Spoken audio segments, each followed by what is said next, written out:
Physique 73 here. I wanted to do a longer form video in reference to the reel that I did about gains and beating plateaus. It's not going to be as flashy as the Instagram stuff. You could just probably put it on and listen to it as background. It's about 5 minutes. It's really great information, and I think you'll really get something out of it. To begin with, to make gains and beat plateaus, we have to consider what bodybuilding really is. And what I've come to the conclusion is bodybuilding or weightlifting is you use your neuroforce, your mind, your spirit, your ambition to cause a stimulus in your muscular system. How does that happen? The best analogy I can give you is kind of like a blacksmith and a piece of iron. If you think about this analogy, you're the blacksmith. You're pounding, and your muscular system is the piece of iron. If you've ever tapped on a nail, you know sometimes you can hit it really hard, and then sometimes you can hit it a little easier and tap it in different ways. I like to think that bodybuilding and weightlifting is much the same way, in that you, again, your spirit, your ambition, your drive is tapping on that muscle. Now, when we hit plateaus, there's a lot of different ways we can beat plateaus. I found that there was a lot of phases of weightlifting that I went through. You know, beginning phase where you're just learning new movements, and then when you hit that plateau, there's different things you could do, and I'll do a different video that reflects that. But one of the biggest things I find with what I call neuronal force, is how hard you're pushing is timing.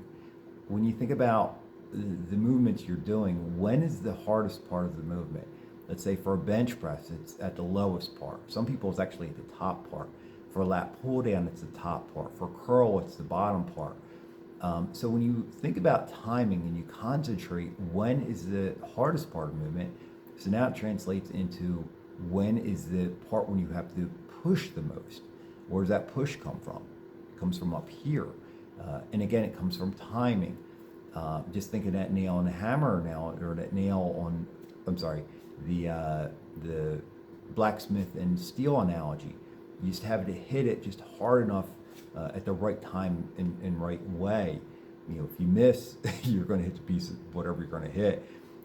If you swing too hard and your timing's not right, you're not going to whack it the right way. So if you time your force the right way, you'll get through blood plateaus. One caveat there that you can do is drop sets, supersets. When you do a drop set or a superset, what happens is you have more mental reserve, but your body's kind of tired. So let's think of it in terms of a bench press. Let's just say you do a bench press and you fail at 8 or 9 reps. Well, you're not done. Your body muscles have more there. So if you superset, immediately go down to a moderate weight dumbbell, say 60, 70, 50 pounds, whatever it is, that you fail at 6, well, you're also, how should I say, stimulating, growing that neuro spirit to do more things, and you're using that neuro force to even push more into the muscles and make them stimulate them even more. And another great way to beat plateaus and to develop that neuromuscular stimulus further is variation. There is a countless number of ways you can vary things. Vary your grips, vary your rep tempos, vary the amount of days a week that you train. I recently started putting bands on a hack squat machine and doing presses that way because it gives you a harder contraction. Vary your tempos. There's always another way to vary it, and all those little minute variations cause different stimulus within even the little micro areas of the muscle. Tempos are a great example. I talked to a great weightlifter the other day who got this from a great weightlifter, an awesome, one of all-time greats, Eddie Hall, who did variations one week to the next of slow reps to higher, faster speed reps. That's another great way. I've done that myself within a set.